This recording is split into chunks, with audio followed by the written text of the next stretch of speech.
My name is Zoe, and I'm 27 years old. At 18, my own mother kicked me out of our home because she chose to believe my stepsister Morgan's lies over my truth. For years, I struggled alone, building a life from nothing, until I met Andrew, my amazing fiancé. Last month, his company terminated a contract with Morgan's husband Jake for legitimate reasons. Now she's blaming me, claiming I orchestrated his downfall to get revenge for my past. Drop a comment letting me know where you're watching from. Hit that like and subscribe button if you've ever had to deal with toxic family members. Now let me tell you how I went from family outcast to finding happiness despite my stepsister's attempts to destroy it. My childhood was happy until I turned 10. I lived with my mom and dad in a modest home in the suburbs of Chicago. Dad worked as an engineer, and Mom was an elementary school teacher. We weren't rich, but we had everything we needed. Most importantly, we had love. My parents adored me, and I adored them right back. I have so many memories of family game nights, weekend trips to the lake, and Dad teaching me to ride my bike down our quiet street. Everything changed when Dad died unexpectedly from a heart attack. One day, he was helping me with my science project, and the next day, he was gone. Mom was devastated. She fell into a deep depression, barely able to get out of bed some days. I was too young to fully understand, but I tried my best to help around the house, making my own lunches for school and learning to do laundry.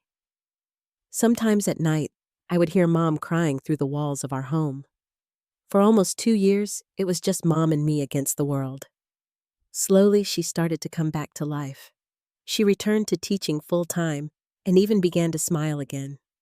Then when I was 12, she met Richard at a school fundraiser. He was a parent of one of her students recently divorced, and there was an immediate connection between them. Richard seemed nice enough. He was polite to me and made my mom laugh in a way I hadn't heard since Dad died. He had a daughter named Morgan, who was 16 at the time. When we first met, Morgan was sweet and friendly. She showed me her nail polish collection and let me try on some of her jewelry. I was excited at the prospect of having a big sister. Mom and Richard dated for about 8 months before getting married. They decided to move us all into Richard's larger home in a nicer neighborhood. I was nervous about changing schools, but Morgan promised to look out for me. "It'll be like having a built-in best friend," she said, with a smile that, looking back now, didn't quite reach her eyes. It didn't take long after the wedding for Morgan's true colors to emerge. The first incident happened about 2 weeks after we moved in. My silver bracelet, a gift from my dad on my last birthday with him, went missing. When I asked Morgan if she had seen it, she seemed concerned and helped me look for it. The next day, Morgan accused me of stealing her expensive headphones. She made a big scene at dinner, crying and saying she felt violated. My mom and Richard searched my room and found the headphones in my desk drawer. I was confused and denied taking them, but no one believed me. A pattern quickly developed. Items would go missing only to be found in my possession. Things in the house would break, and somehow I was always to blame. At school, rumors started circulating that I was a kleptomaniac and a liar. Morgan, with her social status as a popular junior, made sure my reputation was mud before I even had a chance to make friends. At first, Mom defended me. "Zoe wouldn't do that," she'd say. "There must be some misunderstanding." But Morgan was relentless and clever. She never showed her true self when it was just the two of us. Around our parents, she was always the perfect daughter, getting good grades, participating in extracurriculars, and being outwardly kind to me. But when we were alone, she'd smirk and whisper, "No one will ever believe you over me." Richard rarely took a strong stance in these conflicts. He would offer weak statements like, "Girls, let's all get along," or, "I'm sure it was just a mistake." But he never seriously disciplined Morgan or questioned her stories. He was clearly uncomfortable with conflict and defaulted to keeping the peace at any cost, even if that cost was my happiness and mental health. By the time I was 15, Mom had completely shifted her allegiance. When Morgan accused me of something, Mom's immediate response was, "What did you do this time, Zoe?" The constant suspicion and lack of trust wore me down. My grades started to slip. I withdrew from activities I once enjoyed. I developed anxiety that made my stomach hurt every morning before school. I tried everything to make Mom see what was happening. I started keeping a journal documenting Morgan's behavior. I asked if we could go to family therapy.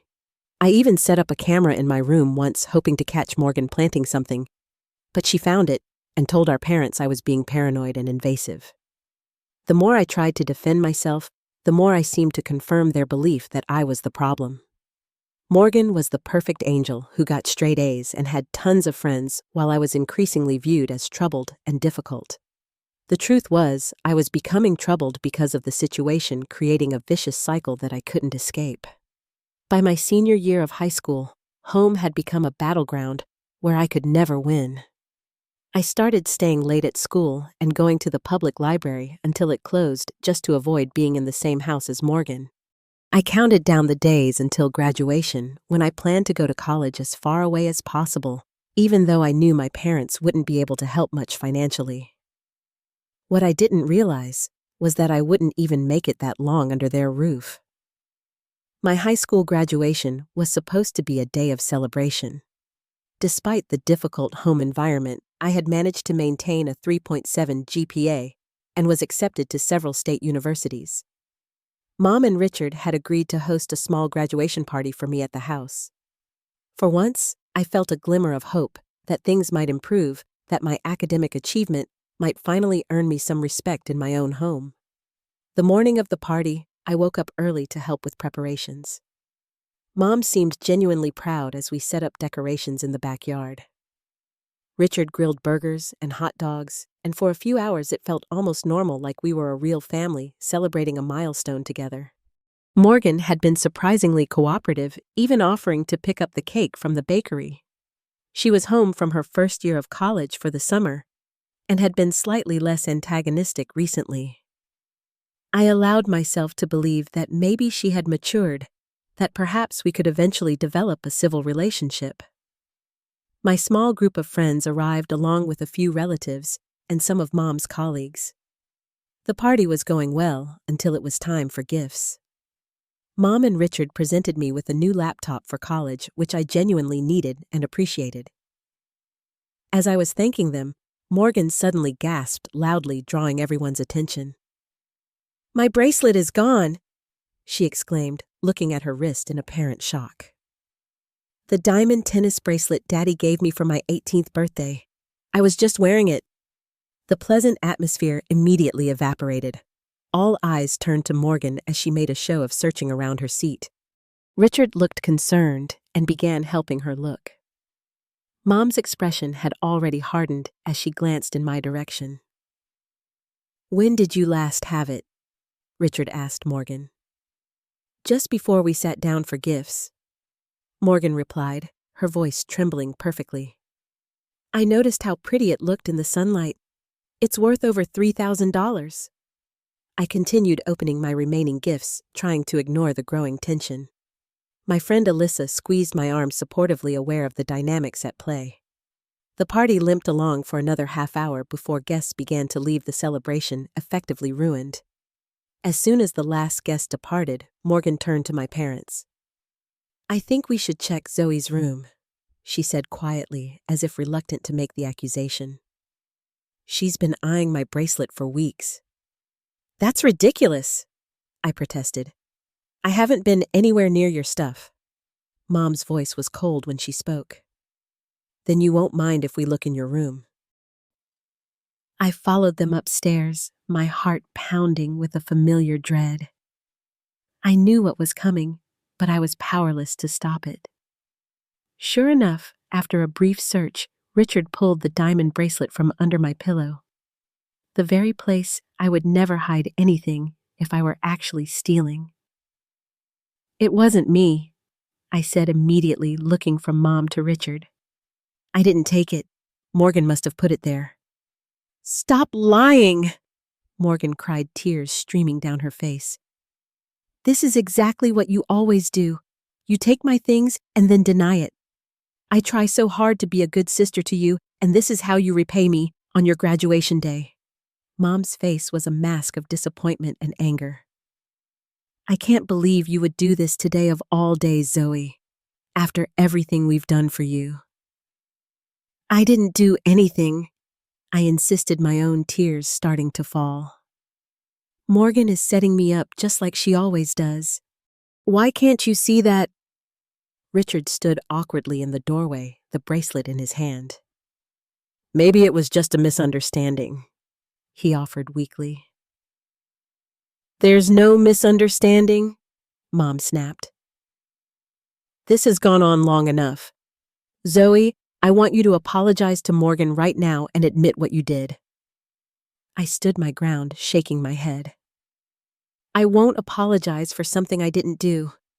I've never stolen anything from Morgan or anyone else. She's been manipulating all of you for years, and I'm tired of being her scapegoat." Mom's eyes narrowed. "Then I don't think you can continue to live in this house. If you can't respect the rules and other people's property, if you can't even admit when you're caught red-handed, then you're not welcome here." The words hit me like a physical blow. "You're choosing her over me, your own daughter." "You've left me no choice," Mom replied coldly. "Either apologize to Morgan and admit what you did, or pack your things and leave." I looked at her in disbelief, waiting for her to take it back to reconsider. But her expression remained hard and unyielding. Morgan stood slightly behind her, and for a brief moment, I caught the flash of triumph in her eyes.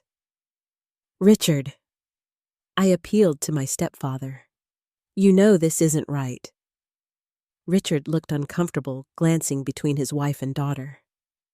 "Your mother's upset, Zoe. Maybe you should just apologize and we can move past this." In that moment, I knew I was alone, completely and utterly alone. If I apologized, I would be admitting to a lie validating years of Morgan's manipulation. But if I didn't, I would lose my home and my family. It was an impossible choice, but I couldn't betray myself any longer. "I won't apologize for something I didn't do," I said quietly. "If you want me to leave, I'll leave." Mom pointed to the door. "Start packing."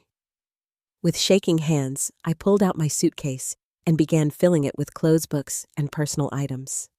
Mom stood in the doorway watching me, her arms crossed. I kept waiting for her to break to hug me and tell me we would figure this out. But she remained stone-faced. As I zipped up my suitcase and picked up my backpack, I made one last attempt. "Mom, please. You know me. You know I wouldn't do this. Morgan is lying." For a moment, something flickered in Mom's eyes, a brief hesitation. Then Morgan appeared beside her, tears still on her cheeks. "I just don't understand why she hates me so much," she whispered to Mom. Mom put her arm around Morgan's shoulders. "Morgan would never lie to me," she said, looking directly at me. "She's not the one with the pattern of behavior." Those words cut deeper than anything else. After years of Morgan's manipulation, my mother still couldn't see the truth. Or perhaps she didn't want to see it. Either way, the result was the same. I was being exiled from my own home at 18, with no plan and nowhere to go. I walked out of the house with my suitcase, the remnants of my graduation decorations still hanging in the yard. My first call was to Alyssa, whose family generously allowed me to stay with them temporarily. As I sat on their guest bed that night, the reality of my situation sank in. My mother had chosen my stepsister over me. She had thrown me away like I meant nothing. What I didn't know then was that this devastating moment would be the beginning of my journey toward a stronger, more authentic life. But the road ahead would be far from easy. The first year after being kicked out was the hardest. Alyssa's parents let me stay with them for the summer, but they made it clear it was a temporary arrangement. I needed to figure out my next steps quickly. College was now a distant dream rather than an immediate reality. Without my parents' financial information, I couldn't complete the FAFSA for financial aid, and I had no savings to speak of. I found a job at a local coffee shop, working the opening shift from 5 a.m. to 1 p.m. It barely paid above minimum wage, but the tips helped. In the evenings, I worked at a retail store at the mall. Between both jobs, I was working nearly 70 hours a week, coming home so exhausted that I often fell asleep in my clothes. When August came, Alyssa left for college, and I moved onto another friend's couch. Then another. I became an expert at living out of my suitcase, at taking up as little space as possible, at being grateful for any kindness offered to me. I learned to shower quickly, to do my laundry at odd hours, to make meals that required minimal preparation. I became invisible, a ghost, passing through other people's lives. The emotional toll was even harder than the physical challenges. I had nightmares about the look on my mother's face when she told me to leave. I would reach for my phone to call her, only to remember that she had chosen Morgan. The few times I tried to contact her in those early months, the conversations were short and strained. She always asked if I was ready to apologize to Morgan. I always said no, and so we remained at an impasse. Morgan, on the other hand, occasionally sent me text messages that veered between gloating and fake concern.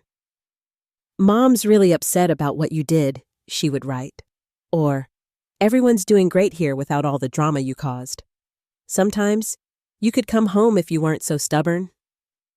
I eventually blocked her number. Despite everything, I was determined not to let my circumstances define my future. I started taking classes at the community college, 1 or 2 at a time, paying out of pocket. I studied in the library, between shifts, often staying until closing time because it was warm and quiet, unlike the various living rooms I temporarily called home. It was at the community college that I met Professor Martinez, who taught my Introduction to Business class.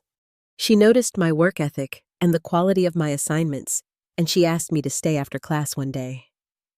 "You have real potential," she told me, "but something's holding you back. You look exhausted all the time." Maybe it was her genuine concern, or maybe I was just so tired of carrying my secret alone, but I found myself telling her everything about my situation. Instead of pity, she offered practical help. She connected me with the financial aid office to apply for independent student status, a difficult process, but not impossible given my circumstances. She helped me apply for scholarships specifically for students facing hardship. She even hired me as her research assistant, which paid better than both my other jobs combined. With Professor Martinez's guidance, I was able to transfer to the state university after completing my associate degree. I still had to take out loans and work nights and weekends, but for the first time since being kicked out, I could see a path forward. I was studying marketing and business, discovering a passion for strategy and communication that I never knew I had. During my time at university, I made small but significant strides toward independence. I moved into a tiny studio apartment that I could almost afford on my own, with just a little help from student loans. I bought my first car, a used Honda, with over 150,000 miles on it, but it was mine. I paid off my credit card debt from those early desperate months. I started to build a professional wardrobe piece by carefully chosen piece. There were still hard days, especially around holidays and birthdays. I'd see social media posts of families celebrating together and feel the acute absence of my own. I made occasional attempts to reconnect with my mother, meeting her for coffee or lunch every few months. These meetings were awkward and superficial. She never invited me back to the house, and I never asked. Morgan was always a shadow between us, unmentioned, but ever present. During one of these meetups when I was in my final year of college, Mom mentioned that Morgan had gotten married to a man named Jake, who worked in tech. They had a beautiful wedding, she said, then seemed to realize what she was implying. "I would have invited you, but Morgan thought it might be uncomfortable." I nodded and changed the subject, but the message was clear. I was still the outsider, still the one who didn't belong. It hurt, but I had built a life where my mother's approval was no longer essential to my survival. I had friends who knew my whole story and loved me anyway. I had professors who believed in my abilities. I had colleagues who respected my work ethic. By the time I graduated with my bachelor's degree in business with a focus on marketing, I had already secured an entry-level position at a digital marketing agency in the city. The salary wasn't impressive, but it was enough to support myself without working multiple jobs. For the first time since I was 18, I could breathe. I had learned something valuable through all the hardship. I was stronger than I knew. The girl who had been kicked out of her home on graduation day with nowhere to go had transformed into a woman who could stand on her own. I wasn't just surviving anymore. I was beginning to thrive. I met Andrew at an industry conference 3 years ago. I was there representing my agency, manning our booth, and trying to network with potential clients. He stopped by to ask about our services, and what started as a professional conversation somehow turned personal. We discovered we both loved the same obscure sci-fi series, and he made me laugh with his impression of the main character. Andrew was different from anyone I'd ever met. He was confident without being arrogant, successful without being showy about it. As the CTO of a growing tech company, he could have been intimidating, but instead, he was refreshingly down to earth. He asked for my business card before leaving and called me the next day not for business reasons, but to ask me to dinner. Our first date lasted for hours.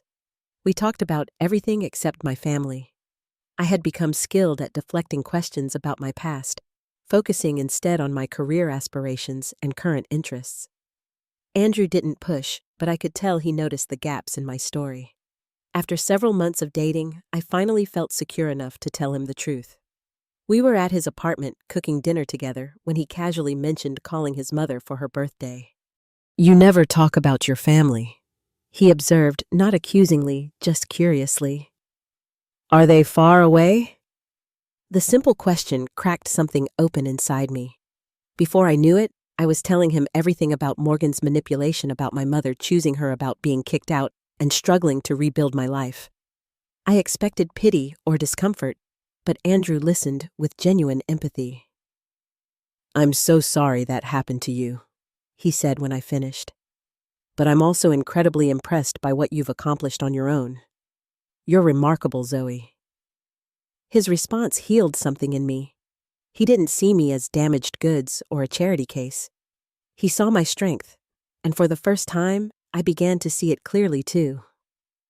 Andrew's family was everything mine wasn't. His parents, Bob and Linda, welcomed me warmly from our first meeting. They lived in a cozy house in the suburbs with family photos covering every wall and a perpetually stocked cookie jar. They bickered good-naturedly and teased each other, but the love between them was palpable. They treated Andrew's younger sister with the same affection and respect they showed him. The first time Linda hugged me goodbye after dinner, I nearly cried. It had been so long since I'd felt motherly affection. Bob always made sure to ask about my work, genuinely interested in my projects and proud of my accomplishments. They made me feel like part of their family, something I hadn't experienced in years. As our relationship deepened, so did my career. I was promoted to senior marketing manager, overseeing a team and handling major client accounts. Andrew and I moved in together, combining our lives in a comfortable apartment with a view of the city skyline. We adopted a rescue dog named Rocket, who quickly became the center of our shared life. For the first time since my father died, I felt truly happy and secure. Andrew and I talked about the future marriage, possibly children, our career goals. There was still a hollow place inside me where my relationship with my mother should have been, but it no longer defined me. The proposal came during a weekend getaway to a lakeside cabin. Andrew had arranged a sunset boat ride, and as the sky turned brilliant shades of orange and pink, he got down on one knee. The ring was perfect, a simple solitaire diamond that caught the last rays of sunlight. "Zoe," he said, his voice thick with emotion. "You're the strongest, most compassionate person I've ever known. You've built an amazing life despite everything you've been through, and I want to be part of that life forever. Will you marry me?" Through happy tears, I said yes. In that moment, on a boat in the middle of the lake with the man I loved, my past seemed distant and small. I was no longer defined by what I had lost, but by what I had found. When we returned to the city, we dove into engagement celebrations. Andrew's parents insisted on hosting an engagement party. Linda called me almost daily with ideas and questions, excited to welcome me officially into their family. Bob started referring to me as his daughter-to-be in conversations. Their unconditional acceptance highlighted the absence of my own family. Despite everything, a part of me still wished my mother could share in my happiness. After talking it over with Andrew, I decided to send her an invitation to our engagement party. I didn't expect her to come, but I wanted to offer the olive branch. What I didn't know was that this simple invitation would set in motion a series of events that would bring my past crashing into my present in ways I could never have anticipated. Planning the engagement party with Andrew's family was a joyful experience. Linda took charge of the decorations and menu, while Bob insisted on handling the drinks. Andrew's sister Emma created a beautiful photo display of our relationship milestones. I felt surrounded by love and support as we prepared to celebrate our commitment. A week before sending out invitations, I discovered something unexpected while scrolling through social media. Morgan had posted photos of her husband Jake at a company event tagging his workplace. I recognized the name immediately: Pinnacle Data Systems, one of the major clients of Andrew's company, Tech Forward. I sat staring at my screen, trying to process this information. Jake was a senior manager at Pinnacle, directly involved with the contract that Tech Forward maintained. This meant there was a business connection between my fiancé and my stepsister's husband, though they likely had never met personally. My first instinct was to tell Andrew, but I hesitated. Our personal and professional lives had never intersected before, and I was wary of mixing them now. After careful consideration, I decided not to mention it. The connection was tangential at best, and bringing it up would only invite my past troubles into our present happiness. Besides, in a city this size, such coincidences were bound to happen occasionally. After finalizing the guest list with Andrew, I sent an invitation to my mother and Richard, deliberately not including Morgan and Jake. I included a personal note expressing that I'd love for them to be part of this important day in my life. I didn't expect a response, which is why I was shocked when my phone rang a few days later, displaying my mother's number. "Zoe," she said when I answered, her voice tentative. "Thank you for the invitation. Richard and I would like to come." I was momentarily speechless. After years of strained interactions and missed milestones, my mother wanted to attend my engagement party. She didn't mention Morgan, and I didn't ask. We had a brief, slightly awkward conversation about the details, and then she said something that caught me off guard. "I'm happy for you, Zoe. You deserve this." After hanging up, I sat in stunned silence. Those simple words, "you deserve this," were the closest thing to an acknowledgement of my struggles that she had ever offered. It wasn't an apology, but it felt like a beginning. The week before the party, Andrew came home looking troubled. When I asked what was wrong, he explained that Tech Forward had discovered a major data breach at Pinnacle Data Systems. Client information had been mishandled, potentially exposing sensitive data. An audit had revealed that the breach was not accidental, but the result of negligence and potentially deliberate actions by someone in senior management. "We had to terminate the contract," Andrew explained. "The breach violated every security protocol in our agreement. The evidence points to someone named Jake Thompson. He's been suspended pending an internal investigation, but it doesn't look good for him." My blood ran cold. Jake Thompson was Morgan's husband. This couldn't be happening. I took a deep breath and told Andrew about the connection. He was shocked, but assured me that the termination was purely business-related and completely justified based on the evidence. The decision would have been exactly the same regardless of who was involved, he said firmly. This is serious, Zoe. The breach could have exposed thousands of people's personal information. I believed him completely, but I knew Morgan wouldn't see it that way. Sure enough, my phone rang late that night. Morgan's name flashed on the screen, the first direct contact from her in years. Against my better judgment, I answered. You ruined everything, she screamed, not bothering with pleasantries. You did this to get back at me, didn't you? Jake is being investigated. His career is over. I tried to remain calm. Morgan, I had nothing to do with this. Andrew's company discovered a legitimate data breach that Jake was responsible for. Liar, she spat. You've always been jealous of me, and now you're using your fiancé to destroy my life. Mom told me you invited her to your engagement party. Was this your plan all along, to humiliate me in front of the family? This has nothing to do with you, I insisted. It's a business decision based on Jake's actions, not mine. You'll regret this, she threatened before hanging up. I was shaking when I put down the phone. Andrew, who had heard my side of the conversation, pulled me into a hug. She can't hurt you anymore, he said soothingly. You're not that vulnerable 18-year-old girl anymore. I wanted to believe him, but a lifetime of Morgan's manipulation had taught me to be wary.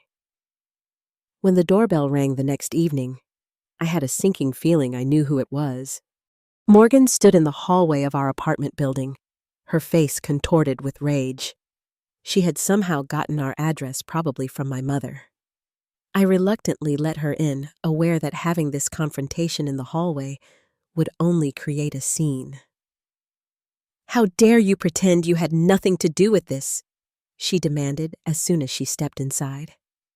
Jake said the audit came directly from the CTO's office. Your fiancé's office. Andrew stepped forward, calm but firm. The audit was my decision, yes, but it was based on security alerts in our system. Jake's team exposed sensitive data through negligence and potentially deliberate actions. We have documentation of everything. Morgan seemed taken aback to be confronted directly. She had always operated through manipulation and lies, rarely facing direct opposition. You don't understand, she said, switching tactics and making her voice tremble. Jake could lose everything. We just bought a house. What will people think? They'll think he should have done his job properly, I replied, finding strength in Andrew's presence. This isn't about our history, Morgan. It's about Jake's professional misconduct. Morgan's facade cracked and her true colors emerged. No one believed you then, and no one will believe you now, she hissed. I'll make sure Mom knows exactly what you've done. She'll never come to your precious engagement party. You'll never be part of the family again. Andrew had been watching this exchange with growing concern, finally witnessing firsthand the manipulation I had described. I think you should leave, he said firmly. And I want to be clear, any action against Jake was taken based on documented evidence of misconduct. If you or he attempts to suggest otherwise, our legal team will respond accordingly. Morgan looked from Andrew to me, realizing her usual tactics weren't working. This isn't over, she said as she stormed out, slamming the door behind her. I collapsed onto the couch, emotionally drained. She's going to turn my mother against me again, I said quietly. Just when there was a chance to rebuild something. Andrew sat beside me, taking my hand. If your mother chooses to believe Morgan without hearing your side, then nothing has changed. But maybe, just maybe, she'll finally see the truth. I nodded, trying to believe it was possible. But years of disappointment had taught me to prepare for the worst while hoping for the best. The day of the engagement party arrived with perfect early autumn weather. Andrew's parents had transformed their backyard into a romantic paradise with string lights hanging from trees and bouquets of my favorite flowers on every table. Linda had outdone herself with the food, preparing all my favorites alongside Andrew's. A table near the entrance held framed photos of us, along with a guest book for well-wishers to sign. Despite the beautiful setting, I was a bundle of nerves. I kept checking my phone, wondering if my mother would still come after Morgan's inevitable intervention. Andrew sensed my anxiety and stayed close, his hand reassuringly on the small of my back as we greeted early arrivals. "They'll either come or they won't," he whispered to me. "Either way, we're celebrating our future today, not dwelling on the past." He was right, of course. I forced myself to focus on the joy of the moment, on the friends and colleagues who had come to celebrate with us, on the loving family I was marrying into. Bob kept the music upbeat and the drinks flowing. Emma introduced me to distant relatives who had driven hours to meet me. Linda fussed over the food, making sure everyone had enough to eat. It was nearly an hour into the party when I spotted them. My mother and Richard stood somewhat awkwardly at the entrance to the backyard, looking around uncertainly. Mom was wearing a new dress I'd never seen before, and Richard had on a suit that seemed slightly too big for him. They looked out of place and uncomfortable, but they had come. Andrew squeezed my hand. "Do you want me to come with you?" I shook my head. I should greet them alone first. Walking across the yard toward my mother felt like crossing a vast chasm. So much unspoken hurt and disappointment lay between us. But as I got closer, I saw something in her eyes I hadn't seen in years: vulnerability. "You came," I said simply. Mom nodded. "You invited us. Of course we came." Richard shook my hand formally. "Congratulations, Zoe. Your fiancé seems like a fine young man." I led them to Andrew, who welcomed them warmly. His parents came over immediately, Linda enveloping my mother in one of her trademark hugs, while Bob shook Richard's hand vigorously. The initial awkwardness began to dissolve as Andrew's family made mine feel welcome. For a while, everything went surprisingly well. Mom actually smiled as Linda showed her around the party, pointing out the personal touches that reflected Andrew's and my relationship. Richard engaged in conversation with Bob about their shared interest in golf. I began to relax, allowing myself to believe that this day might actually go as planned. I should have known better. Morgan arrived uninvited halfway through the party, dragging a sullen-looking Jake behind her. She had clearly dressed to impress, wearing an expensive designer dress that was slightly too formal for the occasion. Her entrance was calculated to draw attention, and heads turned as she made her way directly to where I stood with Andrew. "Sorry we're late," she announced loudly as if she had been expected. "Traffic was terrible." Before I could respond, my mother hurried over, looking distressed. "Morgan, what are you doing here? You weren't invited." Morgan affected a hurt expression. "I thought it must have been an oversight. Surely my sister would want her whole family at her engagement party." The word "sister" in Morgan's mouth sounded like a curse. Andrew's hand tightened around mine, and I could feel the tension radiating from him. "It wasn't an oversight," I said clearly. "But since you're here, I expect you to be civil." Morgan ignored me, turning to Jake and speaking just loudly enough for nearby guests to hear. "Honey, this is Andrew Phillips, the CTO I told you about, the one whose company dropped your contract without warning and reported you to the industry board." Jake at least had the decency to look embarrassed. Andrew stepped forward, professional despite the provocation. "Mr. Thompson, this is hardly the venue to discuss business matters." But Morgan wasn't finished. She raised her voice further. "Everyone should know what kind of people they're celebrating today. They cost my husband his job. They're trying to ruin our lives out of spite." A hush fell over the nearby guests. My mother looked horrified, while Richard stared at his shoes. Linda started toward us, protective instinct evident in her stance, but Bob gently held her back, sensing this was something I needed to handle. And suddenly, I knew he was right. This was my moment to finally confront years of emotional abuse in front of witnesses who would not be swayed by Morgan's manipulation. That's enough, Morgan, I said, my voice steady and clear. You know perfectly well that Jake's contract was terminated because of his own actions. He exposed sensitive client data, which is documented and provable. It had nothing to do with our history. Morgan's eyes narrowed. What history? You mean how you were always jealous of me, how you made up lies about me to get attention? No, I replied calmly. I mean, how you systematically manipulated our parents for years. How you planted stolen items in my room and then accused me of taking them. How you spread rumors about me at school to isolate me. How you orchestrated my being kicked out of my own home on my graduation day over a bracelet you planted under my pillow. Morgan turned to my mother, adopting her victim expression. Mom, are you going to let her talk to me like this? But for once, my mother didn't immediately jump to Morgan's defense. She looked uncertain, glancing between us with confusion evident on her face. Andrew spoke up. Mrs. Coleman, I want to be absolutely clear about something.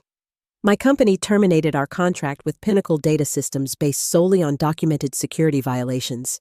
We have evidence that Jake was directly responsible for exposing sensitive client information. This had nothing to do with my relationship with Zoe. Jake finally broke his silence. Morgan, we should go. This isn't helping anything. Morgan ignored him, turning back to me with venom in her voice. You've always been pathetic, Zoe. No one believed you then, and no one believes you now. You're just trying to play the victim like always. To my complete surprise, it was Richard who spoke next. In all the years I'd known him, he had never directly confronted his daughter. That's not true, Morgan, he said quietly but firmly. I believed Zoe. I just didn't have the courage to say so. All eyes turned to my stepfather as he continued. I saw you planting items in Zoe's room more than once. I convinced myself you were just going through a phase that you'd grow out of it. I didn't want to cause problems in my new marriage, but I knew. He looked at me with genuine regret in his eyes. I knew, and I said nothing. I'm sorry, Zoe. Morgan's face flushed with anger and embarrassment. You're taking her side, after everything I've done for this family. My mother stood frozen, looking between her husband and her stepdaughter with dawning comprehension. Years of carefully constructed narratives were crumbling before her eyes. I think, she said slowly, that we all need to have a long, honest conversation. But not here, not now. This is Zoe and Andrew's celebration, and we've already disrupted it enough. She turned to Morgan. We should go. We'll talk at home. Morgan's face contorted with rage when she realized she was losing control of the situation. Fine, she spat. Side with her. See if I care. Come on, Jake. We're leaving. She stormed out, dragging her reluctant husband behind her. The party guests, who had witnessed the scene, quickly pretended to be engaged in other conversations, giving us space. My mother approached me hesitantly. Zoe, I'm so sorry about this. Could we talk privately for a moment? Andrew squeezed my hand supportively. Take all the time you need. I'll make sure everyone has another round of drinks. I nodded, leading my mother to a quiet corner of the garden, uncertain of what would come next, but knowing it was time for the truth to finally be heard. We sat on a wooden bench beneath an apple tree far enough from the party to have privacy, but still within sight of the celebration. For a long moment, neither of us spoke. The weight of years of misunderstanding and hurt hung between us like a physical presence. I don't know where to begin, my mother finally said, her voice small and uncertain. Neither do I admitted. There's so much we've never really talked about. Mom twisted her wedding ring nervously. When Richard said he'd seen Morgan planting things in your room, is that true? Did she really set you up all those times? The question was so basic, so fundamental to everything that had happened between us, that it momentarily took my breath away. Yes, I said simply. From the very beginning. Mom closed her eyes briefly as if in pain. Why didn't you tell me? I couldn't help the bitter laugh that escaped. I did tell you, Mom. Every single time. You never believed me. You always took her side. I thought you were just having trouble adjusting to the new family situation, she said defensively. Morgan seemed so perfect, so well adjusted. It didn't make sense that she would do those things. That was the point, I explained. She was careful to only show her true self when no one else was around. She made sure that when it was her word against mine, she had already established herself as the reliable one. Mom was quiet for a moment, absorbing this. And the bracelet on your graduation day. She planted it under my pillow. I never took it. My voice cracked slightly. You kicked me out of the house, Mom, on my graduation day. I was 18 with nowhere to go. Tears filled my mother's eyes. I was wrong, she whispered. So terribly wrong. I don't know if you can ever forgive me, but I am truly sorry, Zoe. It was the apology I had waited years to hear, but now that it had come, I wasn't sure what to do with it. It couldn't erase the nights I'd spent on friends' couches, the meals I'd skipped to save money, the loneliness of holidays spent alone. It's not just about forgiveness, I said carefully. It's about trust. You were supposed to protect me, to be on my side. Instead, you chose Morgan. That's not something I can just forget, because you're sorry now. Mom nodded, wiping away tears. I understand. I don't expect you to forgive me right away, or maybe ever. But I want you to know that I regret what happened every day. When you left, something broke in our family. Richard and I have struggled. He withdrew, and I didn't understand why until now. I hadn't thought much about how my departure had affected their marriage. It was strange to think that my absence had left a void. What happens now? I asked. Morgan isn't going to accept this. She'll do everything she can to convince you that I'm lying, that Andrew and I targeted Jake deliberately. I know, Mom admitted. She's already been calling and texting nonstop since Jake was suspended. But I'm starting to see the pattern now. The way she twists things, the way she makes herself the victim. She hesitated. Would you be willing to try family therapy? Just you, me, and Richard to start? I think we need help to work through this. The suggestion surprised me. My mother had always been resistant to therapy, viewing it as something for other people with real problems. I'd be willing to try, I said cautiously, but I need to set some boundaries. I won't be in the same room as Morgan until I'm ready, if ever. And I need you to understand that this is going to take time. We can't just go back to being a happy family overnight. Mom nodded. Of course. Whatever you need. She glanced over at the party where Andrew was chatting with his parents. He seems like a wonderful man. You deserve someone who treats you well. He is, I confirmed. His family has been incredible to me too. They've shown me what a healthy family looks like. A shadow of regret crossed my mother's face. I wish I had done that for you. She stood up, smoothing her dress. We should get back to your party.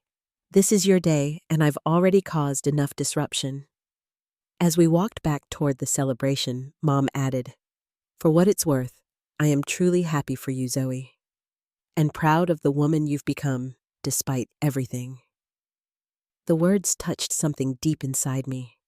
They weren't enough to heal all the wounds of the past, but they were a beginning. A small crack in the wall that had stood between us for so long. The remainder of the engagement party passed without further incident. My mother and Richard stayed until the end, making awkward but genuine efforts to connect with Andrew's family.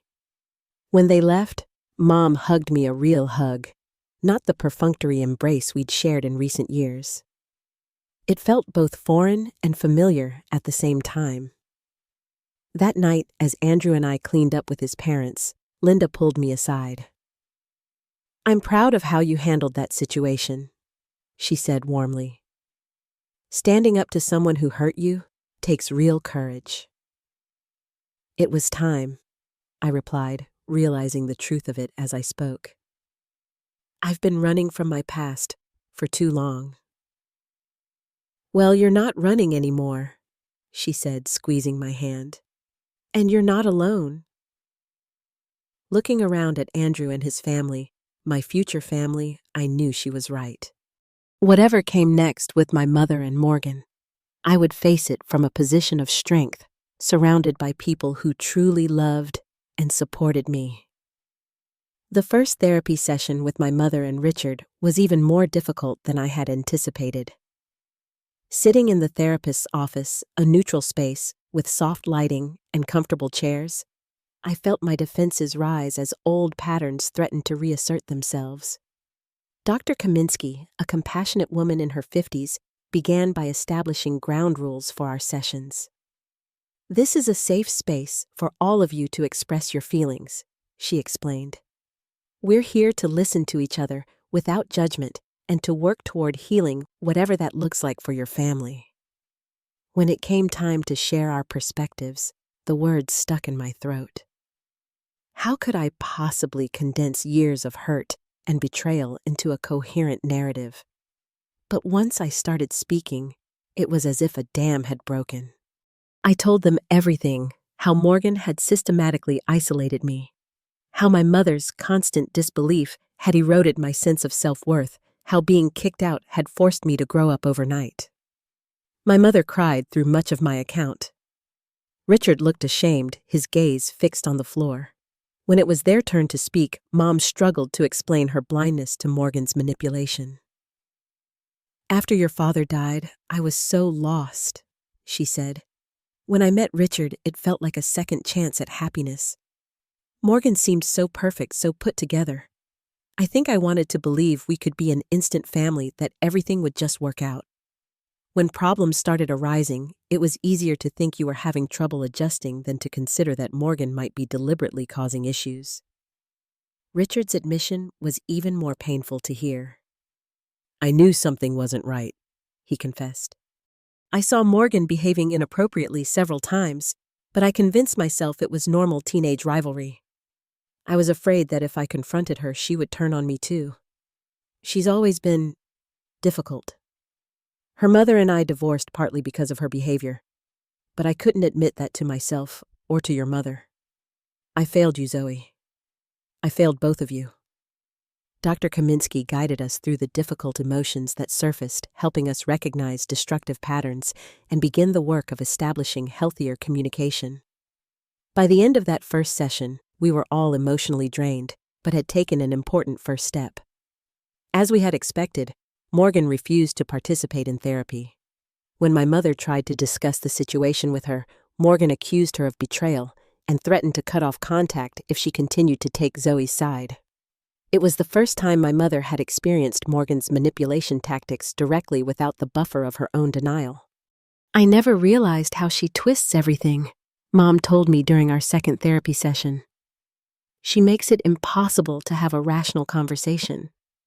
Everything becomes about how she's being attacked or misunderstood."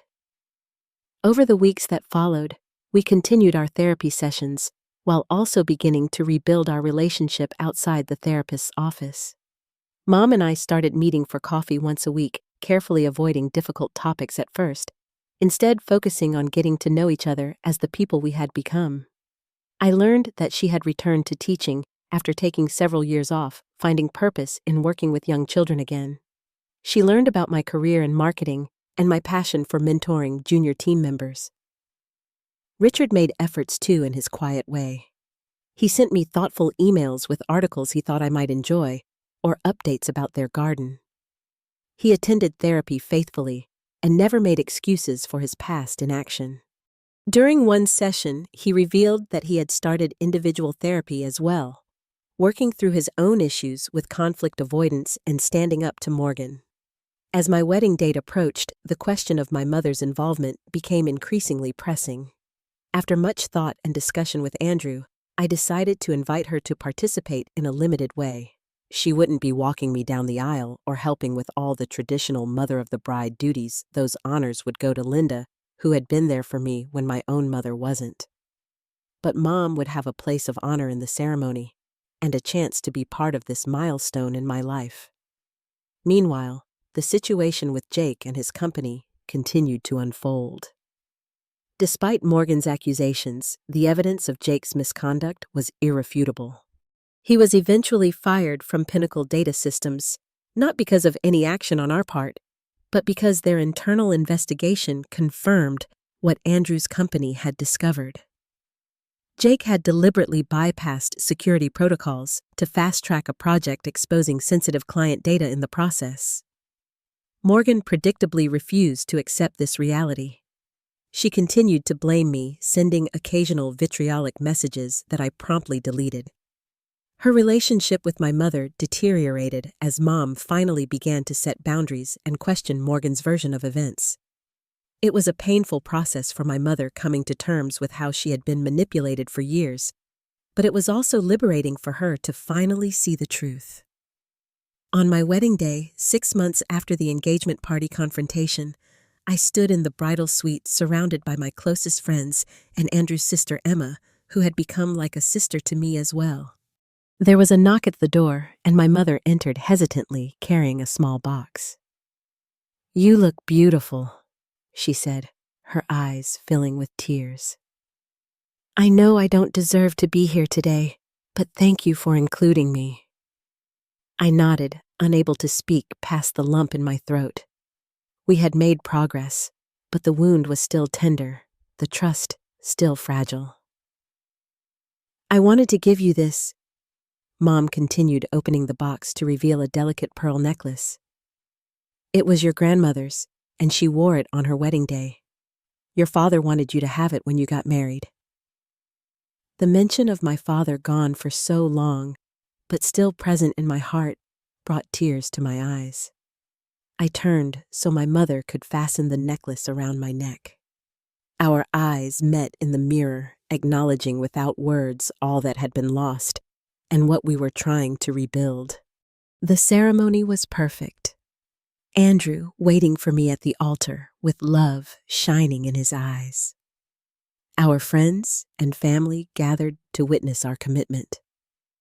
My mother sat in the front row, Richard beside her. Both of them watching with a mixture of joy and regret as I walked down the aisle alone, strong and independent. At the reception, my mother approached Andrew and me, champagne glass in hand. "I want to toast to both of you," she said, "to your happiness, your strength, and your future together." She looked directly at me. "Zoe, I am so sorry for every moment of happiness I missed in your life. I can never get those years back, but I promise to be present for all the moments to come if you'll let me."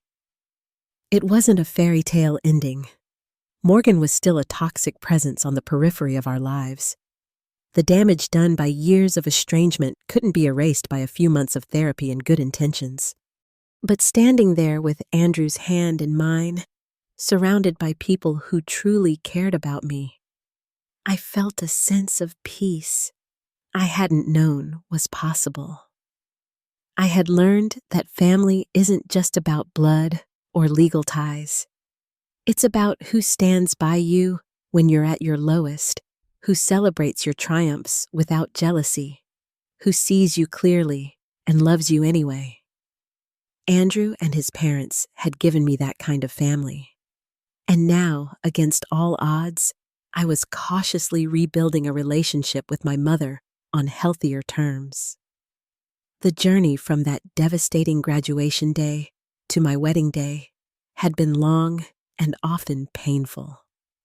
But every struggle had shaped me into the woman I was, now resilient, compassionate, and unwilling to accept less than I deserved.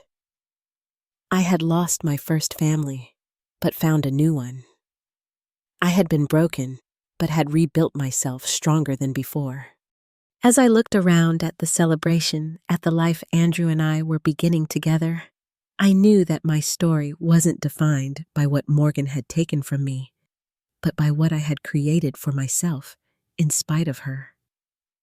That was a victory no one could ever take away. Have you ever had to set boundaries with toxic family members? How did you find the strength to stand up for yourself? Share your experiences in the comments below. If this story resonated with you, please like, subscribe, and share it with someone who might be struggling with family difficulties. Remember that you deserve respect and love, and sometimes creating your own family of choice is the most healing path forward.